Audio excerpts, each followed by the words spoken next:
What is up everybody, Afiq here and welcome back to my YouTube channel. Hope you guys are doing well and staying safe. So this time around I have this, a Japanese SUV. So this is the Toyota Land Cruiser Prado, specifically the 2002 to 2007 variant, or also known as the J120. So without further ado, this is ABB Automotive.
So before we begin, a little bit of context about the Toyota Land Cruiser Prado. So this third generation model was launched in Japan back in September of 2002. It went on sale all the way to 2009. Now the Toyota Land Cruiser Prado come with multiple engine choices, but by 2004, the main engine choices are a 2.7-liter 2TR FE 4-cylinder petrol engine, a 3-liter turbo diesel 1KZ TE, as well as the largest engine, a 4.0-liter V6 1GR FE petrol engine. Now the Toyota Land Cruiser Prado is sold in some other market besides Japan, like Australia and also China. Not only that, it was also sold in the United States under the Lexus brand called the Lexus GX 470. Now with the Lexus GX 470, it features a much larger engine, which is a 4.7-liter V8 2UZ FE. In Japan, the Toyota Land Cruiser Prado can be had with a total of 6 trim levels. The smaller 3-door variant comes with the RZ variant as well as the RX variant, while the larger 5-door wagon body style comes with TX, TX Limited, TZ, as well as the top of the range TZG selection. The car that you see in this video today is a Toyota Land Cruiser Prado 5-door wagon TX Limited, powered by the base 2.7-liter 2TR engine. Okay, so here in the front end of the Toyota Land Cruiser Prado J20, so the front end of this car, I would say it matched all the Toyota design that came out from the early 2000s. Especially with the headlights, as you can see, it has this design where it go upward. Okay, so a lot of Toyota from this era has the similar design. You see the Toyota Wish, the Toyota Caldina, they all has the headlight design that is moving upward onto the hood. Alright, so looking in the middle here, you have a nice big square grille, okay, and then it's surrounded by chrome trim, a nice luxury touch as well. So looking at the bottom as well, you do have a little bit of chrome here, okay, with the Prado word and embroidering, okay, into the front. I call this like the kangaroo bar. Alright, but over here it is obviously plastic, okay, not the metal type, but I think it fits the overall aesthetic of the car. Okay, and then looking down some more, you do have a pair of fog lights, okay, on the left and on the right on the car. And then as you can see over here, this is very common on older Japanese SUV. Okay, so you have like a side mirror over here on top of the hood area, so the driver can also see his blind spot on the left side of the car. Is there any motorcycle or any child? Okay, and then the headlight as well, you can see it is still using multi-reflector technology. So yeah, no projector beam, okay, same as for the fog light as well. So overall, the front end of the Toyota Land Cruiser Prado J20, you can definitely tell that this is a Toyota's in its early 2000 design, right? Overall, thumbs up from me. Okay, in terms of engine, the Toyota Land Cruiser Prado comes with multiple engine choices. So the one that's under this car, okay, So the one that's equipped in this car is the base engine. So this is the 2.7 liter 4-cylinder petrol engine VVTi engine. So this is the 2TR series engine. Okay. So in terms of horsepower, it creates around 158 horsepower as well as 246 Newton meters of torque. Yes, I know the number is not a lot considering that this is a mid-size SUV, right? But this engine is really smooth, okay, and very silent. Now this engine is paired to a 4-speed automatic transmission. So under normal condition, this car is rear-wheel drive, so the power is sent to the rear wheels. But as the name implies, Toyota Land Cruiser, it does have full-time 4-wheel drive. So you have 4 low as well as 4 high. And you can actually change the drivetrain via a small shifter that is located next to the traditional gearbox. And looking back at the engine area, as you can see, it's using the 2 hydraulic strut on the side. So this does making lifting and closing the engine quite easy compared to the traditional hook type, you know, like the pillar type. Okay, but that one does wear over time and you do need to replace them. So overall, this engine bay is quite clean. Okay, and okay, so here at the side profile of the Toyota Land Cruiser J120, I got to say that even after nearly 20 years, I still like how this car looks from the side. It just has that very traditional SUV looking shape. Okay, so as you can see at the bottom there, you do have a nice pair of wheels. Okay, so this is alloy rim and it has that very finished, like that machine finish look. So it does look quite premium in my opinion. The size is 17 inches and this owner has wrapped the rim using Michelin Primacy SUV, so a good pair of tires. All right, as you can see from the side at the fender here, you do have this bulging fender, okay, trim, and then it goes to the bottom part of the car all the way to the back. And then at the bottom there, you also have a very nice OEM looking side step. And I do like that the side step is integrated well into the design, not like those aftermarket side step. Unfortunately, no much chrome. Okay, some people might like it, some people might hate it. So for this car, it has a body colored side mirror as well as a body colored door handle. Now speaking of color, this black is also quite nice, and I think like it just gives that car a level of exclusivity, you know, black color car, black SUV, you know. Okay, so towards the upper part of the car, very big windows, okay, very big upright shape. So it does make the car seems like it has a lot of space inside, all right. And then towards the top there, you do have that traditional looking roof rack. So this is the older style roof rack, not like those modern roof rack where it doesn't have this like gap and then it just follows from the front all the way to the back. So yeah, overall the side profile of the Toyota Land Cruiser, it has that very tough macho look, like that brawny look, but at the same time there's a level of luxury there as well. So overall, I really like the side profile of this Toyota Land Cruiser. Okay, so here in the back end of the Land Cruiser, as you can see, this particular Land Cruiser does not come with the spare tire that's mounted on the rear door. So for the Japanese Toyota Land Cruiser, the JDM market Land Cruiser, so this is where that car is from, you can have the tire either mounted on the tire itself, on the door itself, or underneath the car. So for this case, it's underneath the car. Okay, so as you can see, Land Cruiser Prado badging up top, and then on the side there, so you know that this is the TX limited unit lah. As you can see from the shape, it's very upright. Okay, so the rear hatch is very upright, very traditional SUV looking. Okay, you do have a very big wiper over here that is mounted on the glass rather than on the door itself. Okay, and then over here at the back here, you do have a little bit of chrome touches. Okay, here at the number plate garnish over here, as well as the Toyota logo. At the top there, you can see that there is the washer, and unfortunately this car does not come with any spoiler, but I'm okay with that. And then as you can see next to the washer, you do have the third brake light. Okay, it's mounted way up high, and as you can see, the third brake light is located outside the car and not inside the car. At the bottom here, you do have fog lights, okay, rear fog lights. And then this car, during that era, a lot of the SUV from Toyota features door that open sideways and not upward. Okay, so this is a mixed bag feeling. Okay, so because as you can see, I'm opening the door, so the door handle is over here. Okay, it does create like a very big entryway. Okay, very big square door, right? But the problem is the door swings out too much. So if you have a car that's parked behind you, so this can be an issue lah, because the door will take a lot of space when you open the door. Okay, but yeah, but then once you open the door, as you can see, the space over here in this car, massive space. Okay, very big square shape. So loading item is not an issue inside this car lah. All right. Now traditionally, this car does equip with 7 seats. So at the back here, you do have 2 extra seats.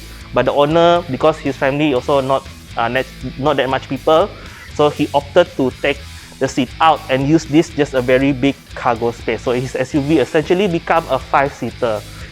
Now the one thing I like about the Land Cruiser from this generation, the car comes equipped with built-in toolbox. Okay, so for the Land Cruiser, the toolbox is over here. Okay, so you have to be careful when you open it. Okay, and then when you open it, so bear with me. So okay, so when you open this compartment, so you have like a complete set of tool set. Okay, so anything that will need you to change the tire or anything like that lah. And then the one thing I like is that you can actually take out this tool set. Okay, so yeah, it is nicely, what do you call that? It is nicely arranged in this very convenient set. So you can take this one out and bring it anywhere around the car lah. So you can put it back inside the car. Okay, there's a hole inside there. Lock the tool. See, very, very convenient.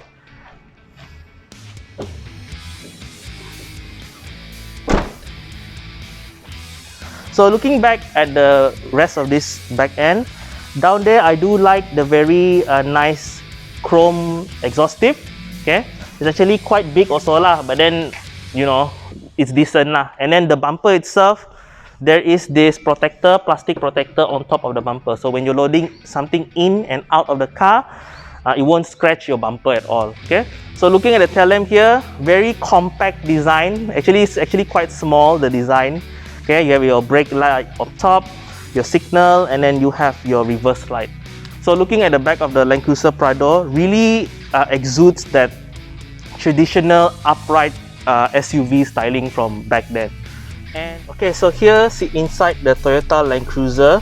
So the interior of this car, first impression, I would say is quite decent. So looking at the dashboard, the one thing I noticed that it's very upright. Okay, so the design is very upright and very square. Okay, the center console here, you do have a very nice center fascia. Okay, very square looking icon on the both side of the infotainment system. So the infotainment system, obviously the owner has changed to a more modern infotainment system, a touchscreen Kenwood unit. Okay, and then underneath it, you do have dual zone automatic climate control. And I like that the layout is very clear. Now the rest of the car, the dashboard, it has like a very dark color theme. Okay, and then towards the bottom is like gray. So the material, this top part is soft touch material, while the lower part is plastic. And then dotted throughout the car, this car has some wood trim. Okay, you know, on the steering wheel, okay, on the shifter itself, and then you do have a wood trim at the side panel as well. Now the one thing that I like on this car, despite coming out in the year 2000, a lot of the controls are electronic. Okay, and then the power windows, all 4 windows are auto. Okay, so all the power windows is auto up and down. You also have a power folding side mirror. Okay, power folding side mirror as well. The headlight as well, it has an auto function. So, okay, so auto up and down function. Okay, so the center console over here, good use of space. Okay, you do have a cup holder over here, and I do like how the shifter is like, it's an automatic, but as you can see at the bottom there, it uses this sort of like leather fabric to mimic like a manual transmission look. And I do like there's no button or anything, so you just press the brake and you just pull the shifter to drive, and when you go back to P, you just push it lah. There's no button to release the transmission. Now underneath the aircon switch, you do have a little bit of compartment. Okay, you do have a little bit of compartment down there, the cigarette lighter, and then this is the 4-wheel drive lever switch. So this car is at the era where it doesn't uses any electronic button to engage the 4 low and 4 high. You still have that very traditional shifter lever over here, just right next to the main shifter. Okay, The center console, very big, okay, very wide, and then the top part here, it's actually soft touch, okay, but the padding is not that thick lah. But you can actually slide the top part, okay. So the armrest, you can actually slide it, okay, and then you can open the armrest to reveal a very big and very square center console, okay, befitting of a car of this size. Now, in terms of seating position, I would say actually quite a good seating position, very comfortable. My average height of 165 centimeter, and I find that this seating position is very, very comfortable. I particularly like the seat. Yes, the seat is still manual adjusted, but the lumbar, there's a button at the side here to adjust your lumbar, so the lumbar is electronic.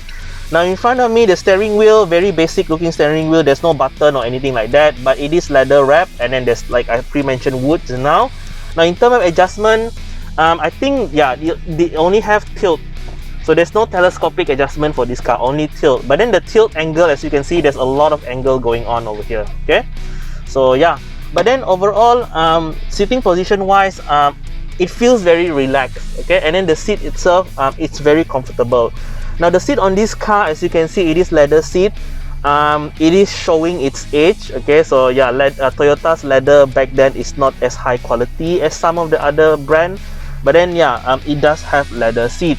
And the armrest also towards the outer part, it is soft touch, and then it's using the same leather as the seat. So looking up at the top of this car, so you do have a sunroof, okay, not a big size but decent size, and you can still open to slide, and then yeah, close.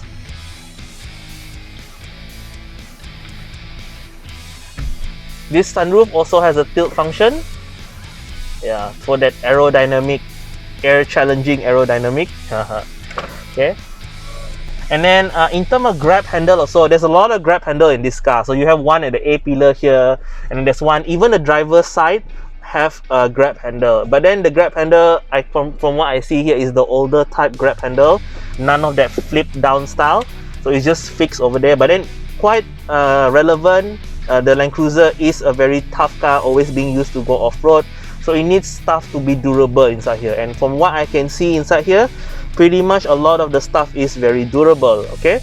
On the last note, the speedometer in front of me, it is backlit. So if you switch off the engine, the speedometer area will be completely dark, and you cannot see anything. But when you start, and then it will illuminate. Now, the one thing I like is that the trim they use around the speedometer is like this chrome trim. So it does makes the car looks rather premium.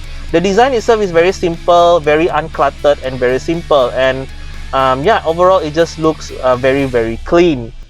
Okay, so here in the back seat of the Land Cruiser, space-wise, I would say it is actually quite roomy back here. Just like the shape of the car on the outside, with the very big windows and everything, it feels very airy. Okay, so the one thing that I like inside this car is that despite being on a body on frame styling, okay, so this car is body on frame SUV, right? The seat is actually quite supportive, okay, and I like that the angle of the rear seat is actually slightly reclined, and it does feels rather relaxing. Okay, so in terms of amenities, decent amenities, dual map pocket, okay, dual map pocket, a small size compartment area at the side here at the bottom part of the door, and then you have a rubbish bin collector bin. Okay, so you can actually take it out to empty it. Okay, I know like a lot of old Toyotas, they used to love putting stuff like this. Okay, a lot of convenient lah. So put it back inside there, and then yeah, very nicely designed. The window is power up and down. Okay, just like the front, not an issue there. The one thing I forgot to mention just now, all the door handle is chrome. Okay, very nice touch, and then you also have the same wood trim from the front all the way to the back. You do have a very nice center armrest. Okay, fold down, and I like that the angle, it doesn't just flop to the floor, there's an angle to it. And then the cup holder is hidden. You press it, so you reveal a very decent size cup holder, and I like that it is hidden.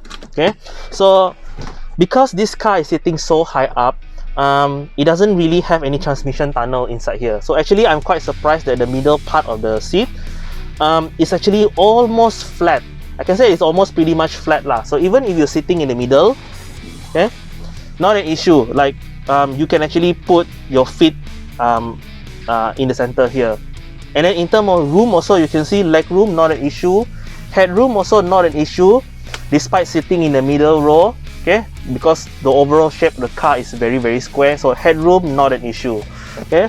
So again, just like the front, you do have a big grab handle over here to assist getting in and out of the car, as well as the one up here. So overall, the back end of the Toyota Land Cruiser Prado, still a very decent package, yeah, quite a nice package. But the one thing I realized that you don't have back here is rear air vents. Okay, so for a car of this size, I really wish that it has air vents, because this is like considered like a mid-size SUV.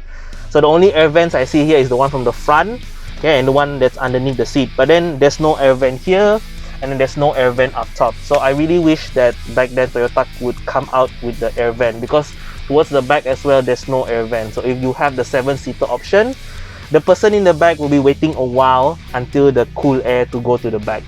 But then overall, inside the Land Cruiser, still a very decent place to be in. Okay guys, so now I'm currently driving the Land Cruiser. So I've been driving it for a while. First impression, sitting into this car, you're definitely seated high up lah. Like, because of this car's traditional body on frame design, it is much taller than most of the new crossover nowadays. So in traffic, you are basically sitting above majority of the traffic. So I find that very useful if you're like sitting in traffic and you want to estimate which lane you want to go in during traffic jam. Yeah, it's definitely very helpful in that regard lah. Okay.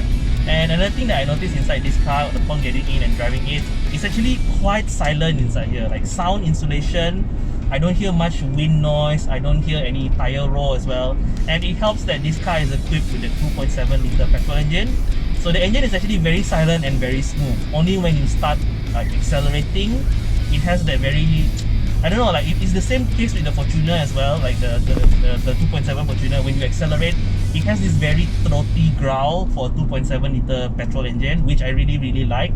Okay, so yeah, driving it, it's more of a cruising car lah, I would say. And then when I talk about comfort now, it helps also that this car has very thick SUV tires, the Michelin Primacy SUV. Very good tire, okay? And then like going over speed bump, I don't feel anything. Going over those rough pavement really irons out lah the imperfection of the road. But then because it's so comfortable and so high up, and the suspension is tuned for soft, you do pay the price in handling. Okay, so no doubt this car is so tall, it's really soft. Like taking the corners a little bit too spiritedly, you will feel the body roll. You feel the whole car just lean to one side. Okay, so but then yeah, what can you do, right? It is a 4x4 traditional body on frame SUV. This is the characteristics of it. Okay, but yeah, but then if you're taking this car, you know, just gentle cruise, like cruising around 80, you know, on the highway, it is very comfortable. And I do like that because the window is so big. I feel like I'm not intimidated to drive this car because the window is so big. The visibility is very good. Even like the lower window sill is very low. The back window is very big. It feels like I'm driving a smaller car, despite that this is a mid-size, very tall and very long SUV. Okay, the engine, obviously there are bigger engine than this. You know, you have the V6, you have the turbocharged diesel, and then if you get like the Lexus version in the US, it comes with a V8. So this is considered like the base engine, like the 2.7 petrol. For daily use, I would say it's okay. It's only like when you are at high speed, you know, fully loaded with passenger, you want to overtake, you definitely need to plan your overtake. Like this engine, you really need like high rev in order to get the most of its power. And then this car also, it only equips with 4-speed automatic. The V6 one has a 5-speed, but this one is a 4-speed automatic. So yeah, you really have to plan your overtake lah. Okay, in terms of torque, it's not that high. It's only like 246 Nm of torque. So yeah, if you're buying this car expecting like blustering acceleration, then I suggest to get the V6 one. Okay, the one is better, or the turbo diesel one. Okay, so one thing about this car, So for such a big car, the turning radius is very good. You see, I'm using like just one hand to U-turn, and it turns very nicely, like compared to like a pickup truck like a Hilux. Okay, the turning radius in this makes this car very maneuverable in tight spaces, and then the steering itself is not heavy. You can actually just turn the steering using one hand. This is the big thing that I noticed with this car compared to the like Hilux lah. Like the turning radius really does makes this a very maneuverable car, right? That is a good point. Now there is a bad point about this car. Of course, all car has a bad point, right? So the one thing I want to touch is the brakes. So I've driven like some other Toyota, like high performance Toyota, like a Mark X and then a Carina as well. A few other Toyotas lah. Toyota has this issue where like mid braking, like from high speed, I don't have enough like braking power. I feel like I really have to like press the brake really deep down. I don't know whether it's just for me that I notice, but then like for me, it's quite concerning. Like sometimes when I drive high speed, I tend to, when I know that my brake is like that, I would tend to press the brake more all the time, because I know that the stopping power require a little bit more effort. Okay, it's not to say like the brake is bad lah. This car is ABS, okay, so ABD, so you won't lock up the wheel. Just that sometimes when I press the brake, I feel like I need to press it deeper, otherwise I will crash into the car in front of me. That type of feeling, you know. But then, yeah lah, if you're buying this car and you drive it for a while, you basically can predict really lah how your brake performs. Just that for a new driver, like for a first impression driver like me, I really wish, not really lah, I just like hope that I really want the brake like a tad more grabby, if possible lah. Okay, but overall, okay lah. Stopping power is decent, not the best but decent.